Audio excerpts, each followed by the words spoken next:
Salut à tous, on se retrouve pour notre tout premier podcast des Globetrotters sur le thème des voyages. On est parti pour une nouvelle sortie chaque mois, alors on espère que vous êtes prêts. Aujourd'hui, on accueille Camille qui va nous parler du Mexique, de ses bons plans et de tout ce qu'il faut savoir. C'est parti! Bonjour à la charmante Camille, j'espère que tu vas bien. On te reçoit aujourd'hui pour nous parler du Mexique. Alors j'aimerais savoir pourquoi tu as voulu partir au Mexique. Hello! Écoute, je voulais du soleil, un cadre paradisiaque et je me suis dit, allez, c'est parti. Bon, en réalité, j'ai quand même bien réfléchi car le Mexique, c'est réputé comme étant un pays très dangereux et on est parti qu'à 2 copines, mais je regrette pour rien au monde, c'était vraiment un havre de paix. Mais justement, sachant que c'est un pays plutôt dangereux, le Mexique, pourquoi tu as préféré partir avec une copine et non pas un groupe organisé tout simplement? Et de quoi tu avais peur surtout? On entend beaucoup de choses sur le Mexique, hein. Les Européens, ils ont souvent beaucoup d'a priori sur ce pays. Effectivement, c'est le pays où il y a le plus d'enlèvements, donc il faut être très vigilante, surtout quand on est une fille. Mais c'est le cas à des endroits vraiment ciblés, il faut juste savoir où aller. À Mexico, par exemple, la capitale, c'était inenvisageable pour nous d'y aller, car c'est justement là-bas que ça craint le plus.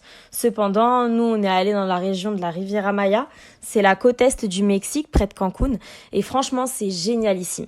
Partir en groupe organisé, ça nous aurait pas permis d'être aussi libres. Ouais, c'est vrai, je suis d'accord avec toi. En général, partir en groupe, c'est pas forcément le bon parti pris. Mais toi et tes copines, vous êtes plutôt aventurière road trip ou plutôt all inclusive comme les retraités? Justement, on est parti en mode aventurière, sac à dos et bouteille d'eau. On part pas à l'autre bout du monde pour se dorer la pilule pour la journée, hein. Bon, j'avoue, au moins 3 jours de bronzage intense, quand même. Le fait d'avoir un sac à dos toute la journée, ça doit être gênant ou pas? Enfin, parce que personnellement, j'en aurais eu marre. C'est clair que c'est contraignant.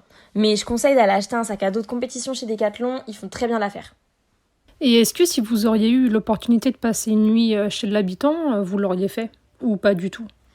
Oui, l'endroit où on est allé, il est très touristique et ils font attention aux touristes car ils génèrent 90% de leurs revenus.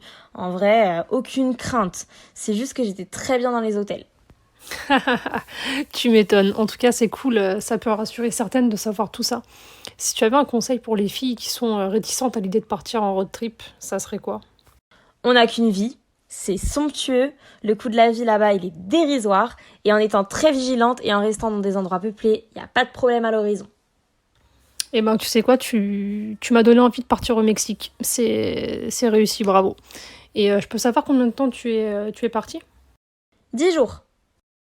Si votre voyage il est à refaire, vous partirez sur la même durée ou vous resteriez plus longtemps?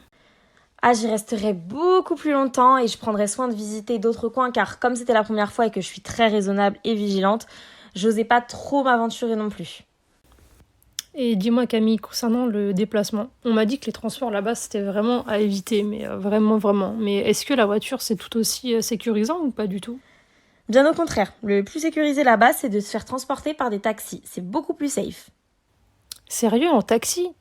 Mais vous avez pas peur de ces intentions au taxi? Ou ça reste vraiment réglementé contrairement aux rumeurs de corruption qu'on peut connaître au Mexique?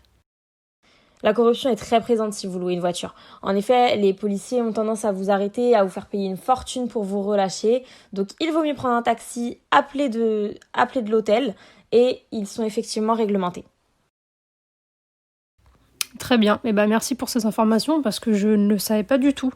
Est-ce que je pourrais avoir ton avis sur la population locale? Est-ce qu'ils sont si accueillants que ça ou ils sont comme nous, bons parisiens, froids et désagréables? Ils sont super accueillants, adorables. Bon, ils veulent qu'on achète parfois des services touristiques à gogo, mais bon, ça va.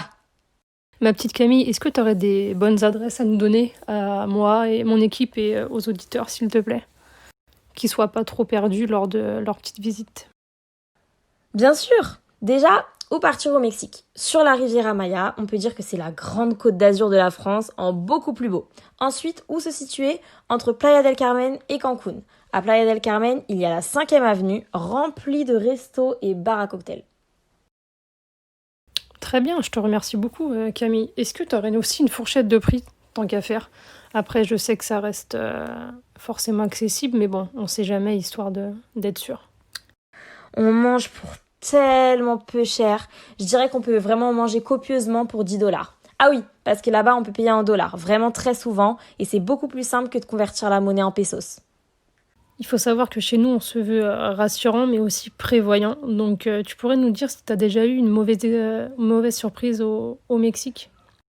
Oui, je vais vous raconter une anecdote. Avec mon ami, on se sentait un peu suivi depuis un moment dans la rue.